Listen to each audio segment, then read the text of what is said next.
Now, getting back to your more interesting question on Russiagate, there were lots of prongs to Russiagate. There was the Internet Research Agency, Hmm. a bunch of Facebook people in It was St. that. Petersburg. It was an internet marketing scheme. Yeah, I've seen it well, yeah, before. It's an internet marketing scheme. it was clickbait. And when you look at it and you listen to the testimony of the Facebook executives, the amount of what Facebook lookers at or abusers were subjected to from the Russians during that period of time, which went before and after, well after the Yeah. election, was, if you got a pencil, 0.000000024% of the time. You know, and the amount of money was minuscule compared to. So, the notion that that affected anything. I mean, Bob Mueller buying that kind of stuff, give me a break. Now, as you probably know, when push came to shove, and they indicted they indicted these guys without even being able to prove that they were working for the Russian government. This is. Um, uh, the Internet Research Agency and other people who were indicted said, let's have some fun here. Let's show up. Let's hire a U.S. lawyer and ask for discovery, This which was they not expected, was it, Ray? I don't think.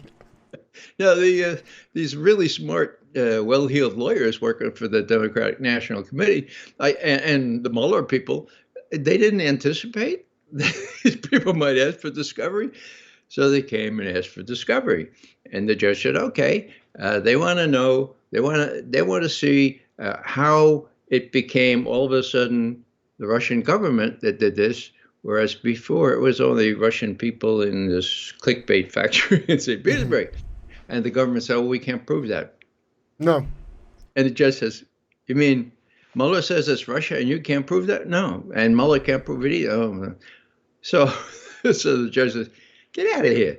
Yeah, get out of here. Don't waste my time here. And so the case was given up. Now, how did they explain it? Well, they explained that there's these very sinister lawyers employed by the Russians wanted to reveal national security details that were not available. Come on, and people, believe this stuff. It appears in the New York Times. So that was number one. That fell by the wayside real Hmm. quick. The big one was the Russian hacking. Okay. Now, you'll recall that back at the end of 2016, the word went out that the Russians interfered in our election. And the main charge was that they hacked into the Democratic National Committee computers or server and gave that information, these emails from the DNC, to Julian Assange of WikiLeaks, and he published them, and they were designed to hurt Hillary Clinton. Hmm. Uh, Now, did they hurt Hillary Clinton? Well, the first thing to say about that is that they were genuine, they were authentic, they were the kinds of things that WikiLeaks always publishes, authentic, documentary. Nobody has questioned that they were doctored in any way. And they showed that Hillary Clinton had pretty much, well, she had stolen the nomination from Bernie Sanders, pure and Bought, simple. I would say, Ray. I would say she bought the nomination. She what? I would say she bought the nomination. I wouldn't say she What? stole it. I would say she bought it, and it was all fraudulent. She had all the money, of course, and she controlled the DNC money. Hmm. Anyhow, as soon as as soon as they were, well, what happened was this. This is really worth going back a little bit to give people some perspective. Hmm. Um, on the 12th of June, uh, 2016, so during the election year, Julian Assange, in an interview, let slip that we have emails related to Hillary Clinton and they are pending publication. Hmm. Whoa. Okay, that's the 12th of June, right? Now, Julian, of course, had thousands and thousands of emails, And he doesn't, he's always wary, as WikiLeaks is generally, of being trapped, of having some sort of a poison bullet in there showing that these aren't authentic. And also, I had to go through them, had to array them, and had to, but were they authentic? Of course they were. He didn't get finished arraying them in the right way until the 22nd of July when he released them. Mm-hmm. And that was 3 days before the Democratic National Convention. So it was quite a stir. Okay. So here's the Democratic Party knowing that Julian Assange has emails related to Hillary Clinton and their pending publication. They know that on the 12th of June, they know that the convention is on the 22nd, on the 25th of July. My God, that gives us what, 6 weeks or so to figure out how we can handle this. And I could see them. I wasn't there, okay? I wasn't on a fly wall, but I could see them sitting around the table and Hillary. Hatching a plan. What we gonna do? What we gonna do? And somebody says, "I know what we do. We'll blame the Russians." Yeah. And Hillary looks around and says, "But it wasn't the Russians. It was the WikiLeaks." But that's okay. We'll get a twofer here. We hate the Russians. We hate WikiLeaks. We'll say the Russians stole it and gave it to WikiLeaks. Hillary. Anybody get any better idea? Okay, we'll go with it. My God, that was it. A couple of days later, out of the ashes comes Guccifer 2.0, who says, "Aha, I hacked. I'm working for the Russians and for WikiLeaks. I hacked and I gave this stuff." And now Guccifer 2.0 is a fraud from the day. Yeah, didn't he leave some pretty obvious breadcrumbs that he was Russian, something that a hacker just wouldn't do? Yeah, it was so obvious. He left these telltale signs, these little breadcrumbs, and some of them were in Cyrillic. What really happened was whoever did this used a kind of a template from the equivalent of Microsoft Word or whatever, and did several operations which would not have been necessary at all if it was the real deal. So all I'm saying here is that when they decided that they would take this offensive and blame the Russians, that was really a clever maneuver because they prepared the media, which was always friendly to the Clinton campaign. And by the time the 22nd of July came around, 3 days before the convention, everyone was primed. The release came out. It showed, if you read the emails, that Hillary had stolen or bought the nomination. And the 4 top people at the Democratic National Committee immediately resigned, okay? But what were the headlines the next day? Why did Russia do this? Mm-hmm. Why are the Russians doing this? John McCain, this is an act of war by Russia. Why? So, there's a movie or a book called The Magnificent Obsession. This was a magnificent distraction. It worked like a charm. The media was largely responsible for this. Hillary's PR person, her name is Jennifer Palmieri. I was there at Hillary's old think tank when she explained the artful way that she took a golf cart around to the various media places at the convention, tried to sell this story. And she said, it's hard for me to believe that the Russians would do this, but those were our instructions, and really hard for the media. We couldn't get them interested in that at all. But then, says Jennifer Palmieri, then when we got back to Brooklyn, now this would have been August of 2016, when we got back to Brooklyn, Hillary's headquarters, then intelligence people started telling us, and journalists who have really close ties with intelligence people were telling us that it was all true. The Russians had hacked in. And then the administration, Obama himself and others would lend credence to, then we were off and running, okay? So that's August, September, October. You know how the election came out. Yeah. But this charade, this canard, was well embedded in everybody's mind with the help of the media. And then, of course, the intelligence community was asked to do an assessment Like, This is you know, beautiful. The yeah, way they did this is just a mastering. It was masterful propaganda the way they did this.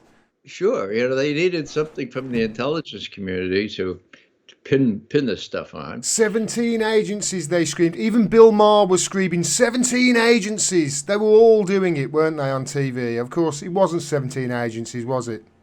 No, in other words, this intelligence community assessment, so called, issued on the 6th of January 2017, before Trump actually took office, only one of those three words is really accurate. It was an assessment. An assessment is something you do when you don't have any evidence. You kind of assess this or you assess that. Now, intelligence community, that was false. It wasn't the intelligence community. And Hillary Clinton and Bill Maher and everybody else is 17 agencies of the U.S. intelligence community assessment. Well, that, of course, was intended, that impression. But Clapper himself, who sits over this intelligence community, 4 months later, admitted, well, it wasn't the intelligence community. We call it intelligence community assessment, but it wasn't really. It was well, actually, people say it was CIA, FBI, NSA, but it wasn't. It was handpicked analysts from. Now, I don't know what was going through Clapper's mind. He thought he thought that would give a verisimilitude to the to the conclusion. But you know what? When you handpick analysts, you're handpicking the solution. Yeah. And I've been around a long time. And I used to work in, well, I did a lot of analysis. I supervised a lot of analysis and I critiqued a lot. And I have never seen a worse assessment than that one that came out on January 6th that said Mr. Putin himself had directed that the Russians interfere to help Trump and to hurt Hillary. And besides that, they have this terrible propaganda campaign, blah, blah, blah, blah, blah. It was an awful thing. It didn't have any substance to it and no proof. And there's not the slightest indication that that so-called intelligence community assessment of 6 January included any forensics at all. And that's another story because, when you hack into a place like the DNC, well, what should happen? Well, here's McCain running off at the mouth saying, act of war, act of war. Yeah. So you're James Comey, right? You're head of the FBI. What do you do? Well, any ordinary person would seize those computers, right? Or send your technicians there to take a look. What happened? Who did it? Or how did they get in? Why do you do that? He said that he had at several levels asked the DNC if the FBI could pretty please do that, but they didn't let us do it. Oh, all they had to do was write a little memo, for God's sake, or have some judge sign a piece of paper to go seize Go those. and get them. Instead, he knew that this CrowdStrike outfit, a very shady reputation, run by a guy that used to work for Bob Mueller in the FBI, that the DNC preferred that CrowdStrike look at all this stuff. And so Comey said, oh, okay, so we'll let CrowdStrike do that. Now, that was, that was in 2016.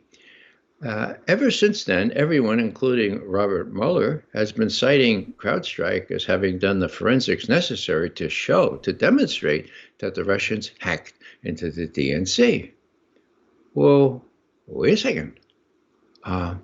We learned on the 2nd of May, on the 7th of May, just last month, that there was testimony taken from the head of CrowdStrike. His name is Sean Henry. Sean Henry, yeah. Yeah. He was testifying under oath to the House Intelligence Committee, and this was all kept secret. The date of his testimony was 5 December 2017. Okay. All that testimony was kept secret until the 7th of May this year. So what's that? Well, do the math. A couple of years, right? Okay. Yeah, it's almost 2.5 years. Yeah, So here it is. It's available on the 7th of May. And we looked at it, and here's some of the transcript. Um, Ranking Member Adam Schiff. Mr. Henry, could you tell us the date that the Russians hacked into the DNC? When would that have been? Oh, sure, I can tell you that. I know what that is. It's in our. Whoop. His lawyer grabs a hold of his. Excuse me. Mr. Schiff, Congressman Schiff, uh, often we know when things are exfiltrated from things like the DNC, exfiltrated, hacked, but in this one, we don't have any concrete evidence that there was any exfiltration from the DNC. So I can't tell you when. I can't even tell you if. But we think that some of the methods that we see used were in accordance with or similar to things that the Russians have done in the past. And so it was our inference, it was our decision that it was the Russians. Oh my God! So the whole thing is falling apart. They were relying on CrowdStrike. FBI Director Comey said it was a, what do you call it? It's a high class outfit. Not at High all. class outfit that not long ago had to apologise because they blamed Russia for something to do with Ukraine and got it totally wrong. That same outfit, they've got a history of blaming Russia and getting it wrong, haven't they? That's exactly right. Yeah, and that came before they were hired by the DNC. So the DNC, hey, this looks like a good group to do our bidding. So, with that, the whole thing falls apart. And that was the 7th of May when we were allowed to see that classified. And it's December 2017. From December 2017. So, it's not only 2.5 years between when it was testified to or against and when it was published. But now, if I can still add or subtract, it's been about 8 weeks since May 7th, and the New York Times must have missed it. They didn't. It must have fallen in the cracks because they haven't said one word about the fact that their whole case and the reason justified expelling 55 Russian diplomats, closing. I mean, my God, So this is Obama having done all this stuff. Whether he was fully cognizant of how this thing was set up or not, we're going to find out, I hope. But the consequences of this thing were great. People say, Ray, what do you care about all this? I mean, who cares about it now? And I say, well, does Russia have nuclear weapons? Yeah, I do. Well, that's why I care about it. Okay. I think that's important. I think we need to have a decent relationship with Russia. I think Russia doesn't need to be on tenterhooks, on edge every time they think about the United States. That's enough, you think? So it is important. And it's the old, what I call the Mickey Mat, the military industrial intelligence congressional, let's see, MIC, media, and then academia think tank complex. They're all in it together. And, there's a lot of money to be made out of this if you have an enemy. And Russia's always a good enemy. People forget that that the Soviet Union fell apart. They're bad, bad guys, say all the pundits. And, here's Nancy Pelosi, the Speaker of the House, saying, my God, they're all roads lead to Putin. All roads lead to Putin. Well, what does that mean, And so it's really very strange because for the first time in my public life, so to speak, I perceive that most of my colleagues from college or from wherever who think they know what's going on depend on the New York Times for information and ipso facto don't know what's going on and have been fed a line about Russia that is blatantly untrue and could lead to real problems. could lead to the kind of thing that would end everything for us, uh, plague or not, you know. It's So dangerous. It's it's really dangerous. Of course, you are part of the VIPS, Veterans Intelligence Professionals for Sanity, and I'm a big student of Bill Binney's work, and Bill Binney has been on record explaining that if the DNC was hacked and this information was exfiltrated, then first of all, the CIA would know exactly when and where it happened because is it X Keyscore or Prism or one of those programs that you use to prove that it was North Korea that hacked the Sony? Was that correct? Well, there are 8 slides that we ran in our first major VIPS memo on this. 3 of them were upstream programs. The other 5 were things like how the trace routes work and where they are. Now, Bill, of course, knew all that stuff because he created a lot of those things. Yeah, he Okay, literally wrote the book. yeah, as a technical director of NSA, you know, he tells a story about leaving NSA on his last day when he retired, and the guard says, "Are you taking any information with you?" And Bill says, "Oh yeah, yeah. Oh, where is it? Right here." So you want to cut my head off? That's one thing, but I can't say I'm not taking information. So, long story short, when Ed Snowden brought those slides out, those we used to call them view graphs, Mm-hmm. those pictures out of how the system works. Well, then Bill could talk about them, okay? And when he was told not to talk about them, he says, "Look, there's a First Amendment here, and I'm going to talk about them." And then Bill knew enough about AT&T and Verizon and the rest of them to actually plot the lines where they come in, where they come in, and how the trace routes are placed. So, yeah, in December of 2016, after Trump had won, Bill was already showing graphically exactly how it was a done deal that NSA had to have intercepted any hack coming out of the DNC.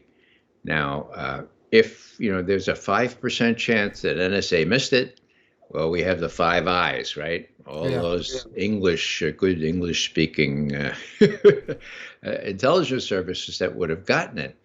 Now, we published on that, and we said, well, so it could not have been a hack. And now, of course, we have the head of CrowdStrike corroborating that. It could not have been a hack. It must have been a leak.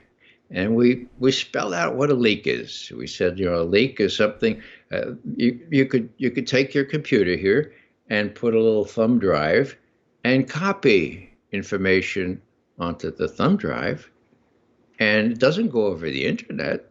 Nobody knows what you did, and you take that, you put that in your pocket, and And you you take walk it out the front door. yeah, and you get out. You get on a plane and you go to wherever WikiLeaks is going to publish it. That's what happened. Okay.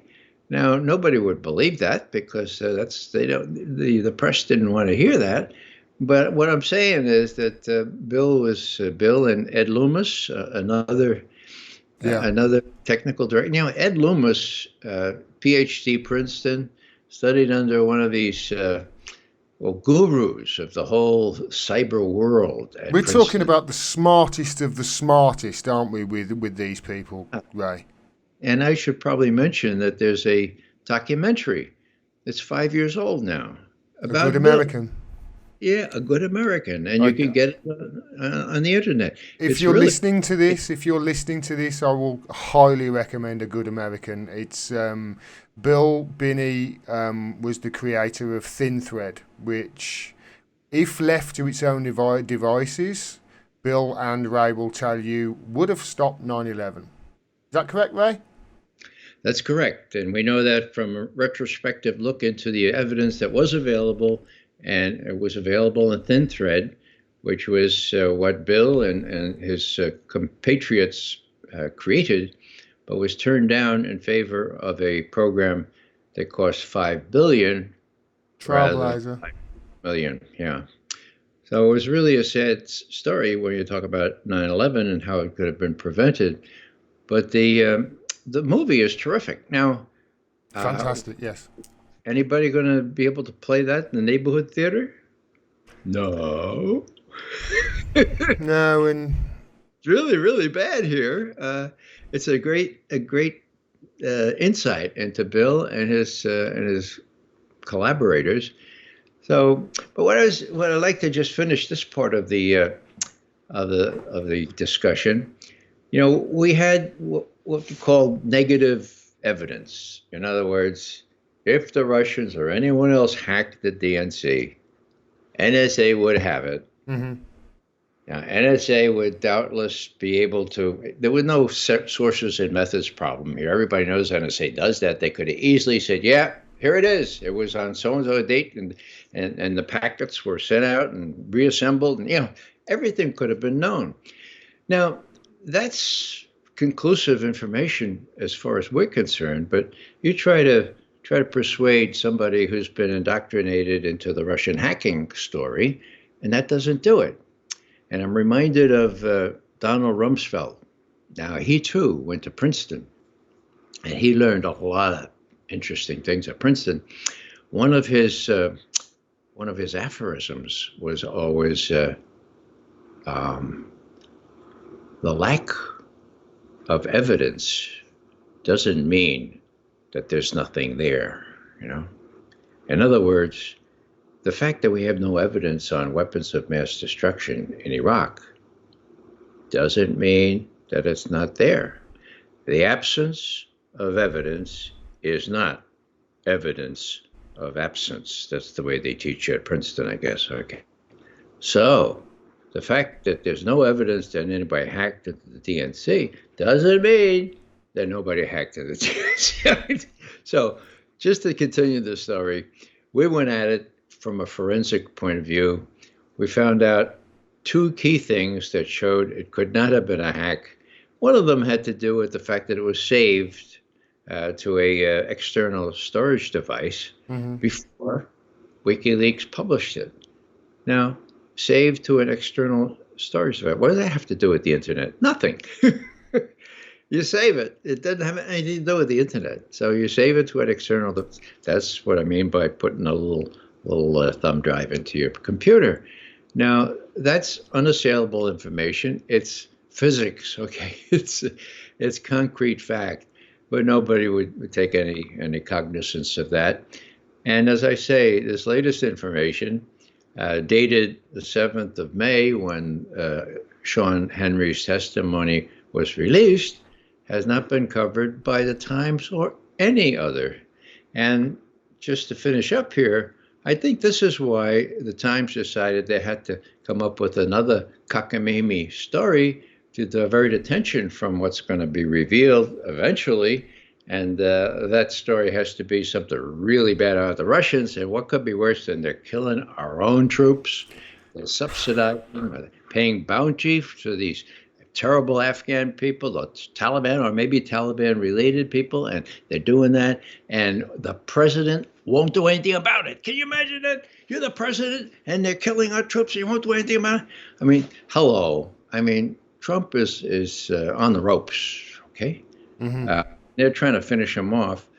Before it's found out that he was what he's been saying all along, that there was a soft coup, that these people took great liberties with the law and the Constitution and the regulations to prevent him from becoming president. And then once he became president, to destroy his presidency and make sure that there could not be any amelioration of relations with Russia. It's all in the books.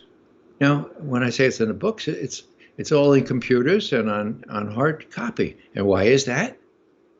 Well, people say to me, come on, Ray, are you telling me that the top intelligence and the top law enforcement officials of the U.S. government were in on this coup, this cabal? Oh, come on. How do you explain that? I says, real easy. Don't you remember? Hillary was sure to win. Yeah. Comey says that in his book. He says, I was operating in an environment where we were sure that the next president would be Hillary Rodham Clinton. Okay, you're operating in that environment. Why not help her along? Why not make sure that you disable her opponent? Why not make sure you let her off free from the crimes she committed with Hmm. respect to the emails and the server and all, and make sure that you make sure you denigrate Trump? And that's precisely what they did. And this is the corollary of all this, since they were so sure she was going to win, they didn't take rudimentary steps to hide the tracks. I mean, why? You want to be able to claim credit for helping her win, right? And you get promoted. You don't think you're going to get indicted. Well, it didn't turn out that she won, did it? Okay. And so all that stuff, not well hidden, is available now to the Attorney General and to the U.S. Attorney named John Durham, who's Durham, working yeah. at, yeah. And so the question really uh, is the hammer going to fall in the next month or two, or is it going to peter out after the election? And it's uh, it's really a bad choice to have because uh, if the truth comes out, and let's say John Brennan is indicted, John Brennan, the former head of the CIA, for Hmm. lying under oath, or let's see, James McCabe, the deputy head of the FBI. They're kind of relatively low hanging fruit, Hmm. okay? And they're really, really, the documentary evidence against them is pretty persuasive. Let's say they get indicted before the election. Well, just them, just they, others, Comey. What about Clapper? What about Loretta Lynch, the Hmm. attorney general? There are people in the Justice Department still who have to fear indictment. So, just to finish up on this one, it's really hard for me to figure out what's going to happen. Now we have William Barr, the Attorney General, saying the wheels of justice grind extremely slow. And I expect something from U.S. Attorney uh, Durham late summer, but it may go past the election, and I'm thinking, what may go past the election? It's like if 2016 all over again, isn't it? and it'll be the same secret, same black people, that black. What I mean is the secret state, the Yeah. people who operate in the black, that will be confronting the next president and saying, just as they said to Trump, look, we have this dossier, and we don't know if it's true or not, but we have. It says really scurrilous things about your behavior in the past, and they, just so you know, Mr. President-elect, just so you know, It sounds even like what's his name? The old what was that comedian who said that he thinks that you know the first thing they do with a president is take him in a room and show him the Kennedy assassination from a different angle than anybody else has been seen before. It just reminds me of that. The New York Times. I want to circle back to the New York Times. What you said about them, Ray, because um, they're doubling down on this Russiagate nonsense. This, as we've said, for 3 years, the New York Times and the media have been banging on this Russiagate drum, and it's been, it's all petered out. But now they're doing it again. They're using the same sources that they used for the Iraq War. You mentioned to me, aren't they? well, the That same. pushed the Iraq War rather Yeah. in this whole Russia have offered bounties to kill American soldiers Hmm. story.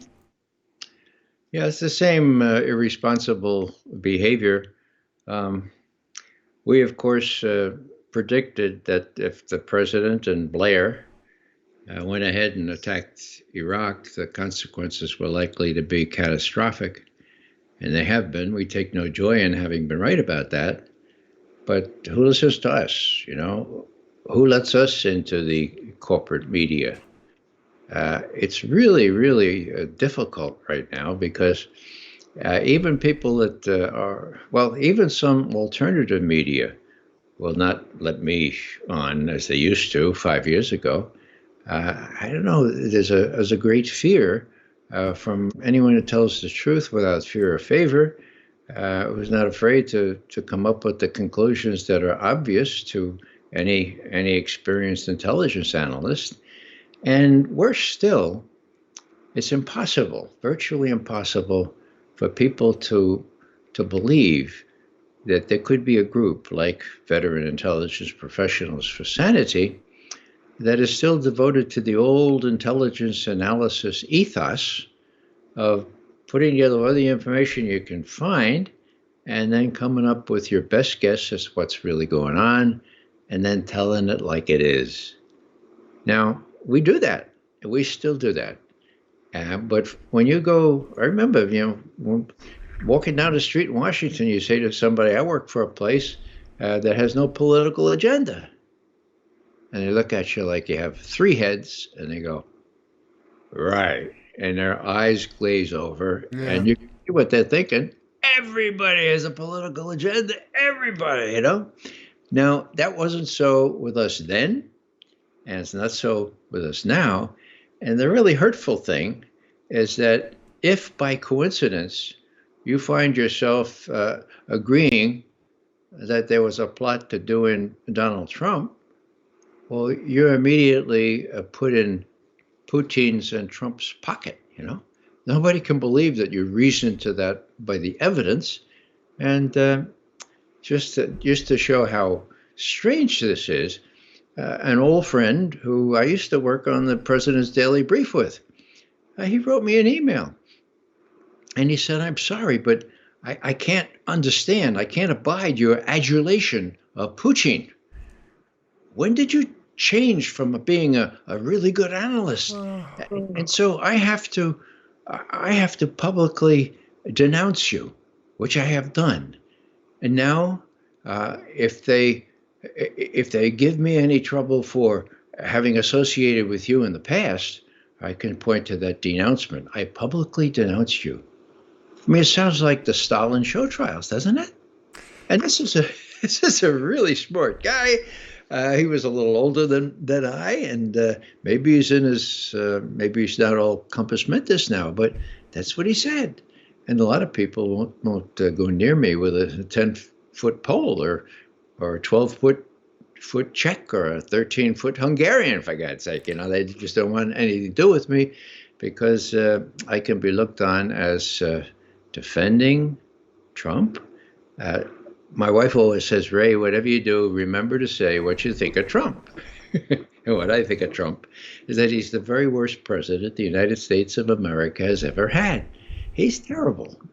And I judge a president by what he does to the poor, to the widow, to the orphan, to the refugee. That's what I judge a president on. And there hasn't been one as bad as Trump on those scores. Now, lots worse, lots of stuff that I can't abide. But if we reason to the conclusion that they tried to prevent him from being president, we can prove that. That they tried to get rid of him after he was president, we can prove that. That most of all, they really prevented him from creating a more decent relationship with Russia. Well, that's easy to prove. That's right there in the cards. So that's what their intentions were. And that's no good for anybody. That's really, really dangerous, as you said before, Gordon. It is dangerous. We're living in certainly interesting times. 2020. We're only halfway through 2020, Ray. I mean, what the what the next 6 months is going to hold for us is anybody's guess. The You were talking there about how somebody, one of your friends, one of one of your peers, if you like, has had to public denounce you, because he's not got the wrong end of the stick, or he hasn't got all the information. We're living in an era at the moment where people, and I think social media really does feed into this, where people are just talking past each other. And they're not conversing in the same way that you and I are, where we're having a conversation and we're talking and we're listening to each other. And there's way too much, pointing and arguing between people. And obviously, while people are arguing like this, the deep state, if you like, in America are obviously going off and doing all their what they want to do, unabashed and with no oversight, so to speak, because everybody is arguing with each other. Can you see a time in the future when this stops and we actually have the adults end up in the room and yourself ends up back on the TV, etc., and explaining what the truth is? Or do you see things getting worse in the next 6 months or so? Well, it's hard to be optimistic. Um, it's hard to be Pollyanna. If you look at what just happened, just 2 months ago, when we learned that it's proven now that there was no Russian hack, and so there was no reason to expel Russian diplomats. There's no reason for the extra sanctions. Yeah. No reason at all for all that stuff. Well, one would have thought that that was a kind of a juncture at which people might, if they're honest, sit back and say, wow, maybe we were misled. Maybe we need to correct. Maybe. Adam Schiff he's the most rabid Russiagator there is. And as you said there, he questioned Henry of CrowdStrike in December 2017. So he knew in 2017, Adam Schiff did, that this is a Democrat. Is he leader of the House or The House Intelligence Committee. House Intelligence Committee? So for 2.5 years, he knew that there was absolutely no evidence. He knew what Mark Henry had said to him back then. And I read the transcript as well, Ray, and there was a senator after Adam Schiff had questioned him, and you could see the transcript, and the senator was like, let me just ask that a question again. You telling me there's no evidence whatsoever that it was exfiltrated? There's another senator asking, and he talks to his solicitor again. He talks to his lawyer, and Mark Henry says, "Well, we've got evidence that it was put there to get exfiltrated." And the senator said, the congressman said, "Well, and did it?" And he was like, "No." So they knew behind closed doors in December 2017, Adam Schiff et al., that there was no proof. But for 2.5 years, he has been screaming that there's proof, and Donald Trump is an agent of Russia and Vladimir Putin's puppet. Surely Adam Schiff should be the one on trial here, or one of them. Well, that's altogether true. There are lots of problems here. One that comes into bas relief is how could the House Intelligence Committee keep all that testimony, not only from that CrowdStrike Sean Henry, but from Jim Clapper, from all the intelligence people, all the people that testified. They all said, "No, we didn't see any concrete evidence that the Russians hacked. No, we didn't see." They all said that. And as you point out, Gordon, let me do the math finally. December 2017. All right, so 2.5 years, they kept it quiet. Now, what were they afraid of, for God's sake? Oh, it's secret. And there are laws against secret, okay? And that is the degree to which they are afraid of the deep state. Because the deep state can say, oh, you divulge secrets, and we're going to come after you. And maybe we'll throw the Espionage Act after you, and you may have to plead guilty, but you'll only get 2.5 years. Nobody wants 2.5 years, much less 35 years. So this just shows the power of keeping things secret and having the shibboleth that you cannot possibly say anything, no matter how momentous, no matter how important it is, because it's secret. And this goes back to before the Iraq War. Dick Durbin, whom I used to admire more than I do now, he's a Democratic senator from Illinois. Right. He was on the Intelligence Committee, and he participated in all the briefings. And later he said, I knew the weapons of mass destruction. That was cockamamie. It was a story. I knew that. And people said, well, why did you say it? He said, well, it was secret. It was secret. You know what they do? They take you into a room and they say, now this is secret, must not leave the room. And then they tell you sometimes the real story. And then you go out and you can't tell anybody because it's secret. Now, this is one of the top senators of the Democratic Party before a war is about to be launched. And he can't tell the people because it's secret. And then there's the business about lying to Congress people. Nancy Pelosi complained about torture. She said, I didn't know about torture. Well, the CIA says that they briefed you on torture on such and such a date. Well, yeah, but they lie all the time. They lie. Well, you're supposed to. She was the one with the most seniority supervising intelligence for a long time. So that you let them lie to you? Well, they're afraid. And so is Trump. And that's the big thing. Trump is afraid. And let me just adduce one good example for that. About 2 years ago, the law stipulated that the president had to release the rest of the correspondence, the rest of the documentary evidence with respect to John Kennedy's assassination. Mm-hmm. Okay? So here Trump is told that. He gets up in the morning and he says, okay, I'm happy to announce that in accordance with the law, we're going to release the rest of the documentation. He made a tweet about it. I remember his tweet. He did it to great fanfare. Yeah. I seem to remember. Yeah, and I said, wow, it's going to be great. In the afternoon, you got it. We said, oh, changed my mind. The CIA and the FBI have said, oh, I can't do that.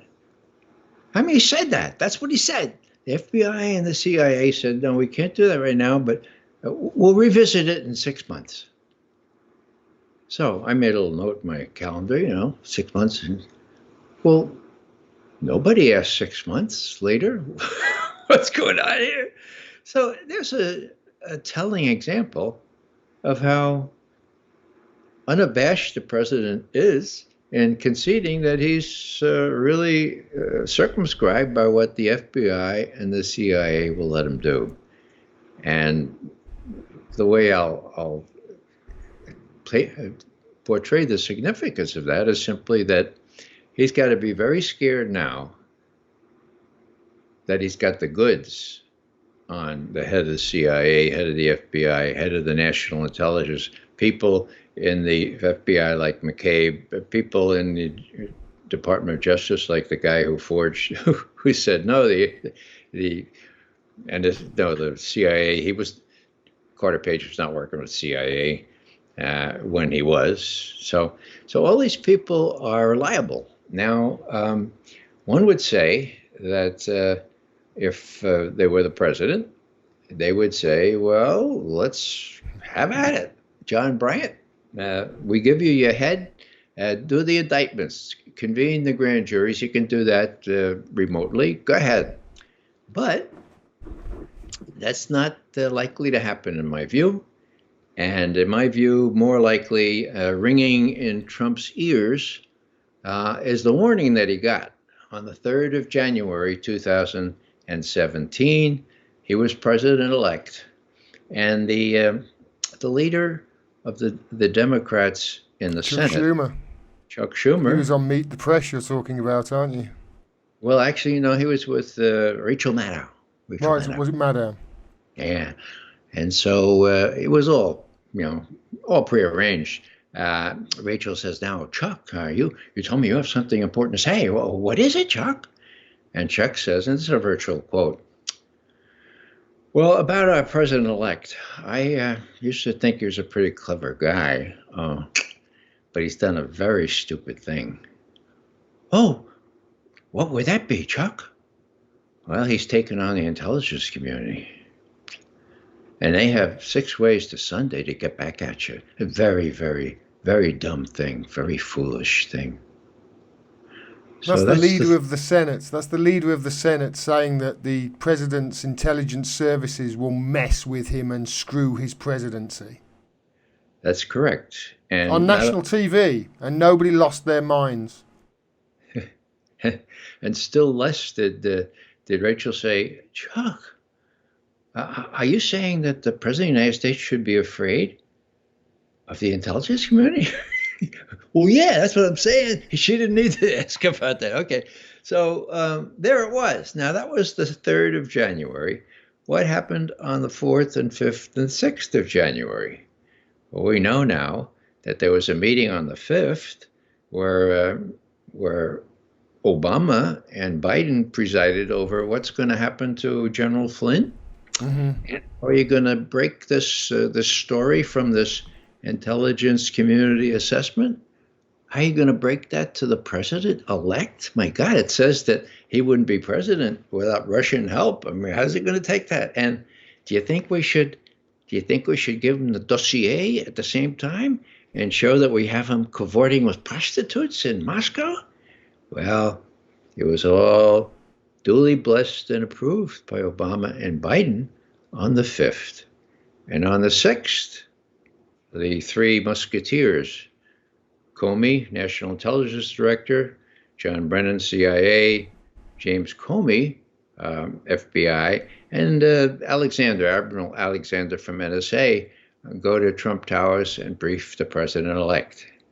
And they say, well, now, Mr. President, Obama asked us to do this study about Russian interference, and we've done it. And unfortunately, it concludes that President Putin himself stacked the cards so that you would win and Hillary would lose. And then Comey says, and this is interesting. Comey says, "Now, gentlemen, I have something really delicate to tell the president. So, would you please leave?" And they leave.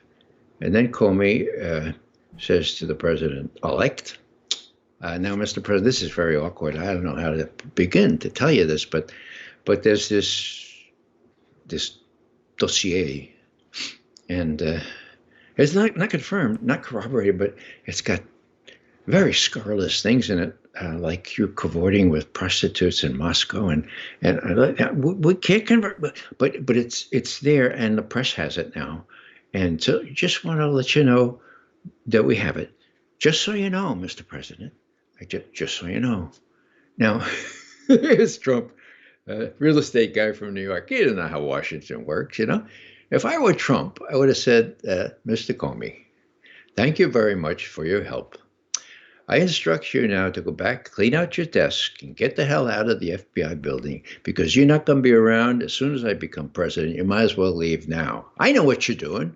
You're J. Edgar Hoover on steroids. They do this to all guys. Get out of here." But Trump hires the best people, so he kept him on. So what does Trump do? Instead, he tries to win Comey over to his side, cajole him, bring him to dinner and say, "You're on my side, aren't you? And you're not investigating me." "Oh, no, we're not investigating." So it's months later that he finally has to cashier Comey. And when he cashiers Comey, there's some sort of a story as to why he is. But then the next day he gets on with a reporter and says, I threw him out because this Russia thing. And everybody says, "Ah, so the Russia thing is real." It wasn't that at all. It's what Comey tried to do to him on the 6th of January. And then, of course, BuzzFeed publish the dossier, Yeah, and Russiagate is born. yeah, well, and then you had the Russian hacking and the dossier and all that stuff. And it's all proven to be erroneous. And when you have the dean, the archdeacon of New York Times reporting on this kind of thing, his name is David Sanger. He found all kinds of weapons of mass destruction in Iraq well before they were not able to be found. He has a terrible record, and today he came out with another thing, ringing changes on the theme of Russia paying people in Afghanistan to kill U.S. soldiers. This is what people are being given to believe. I understand the media in London is not terribly different.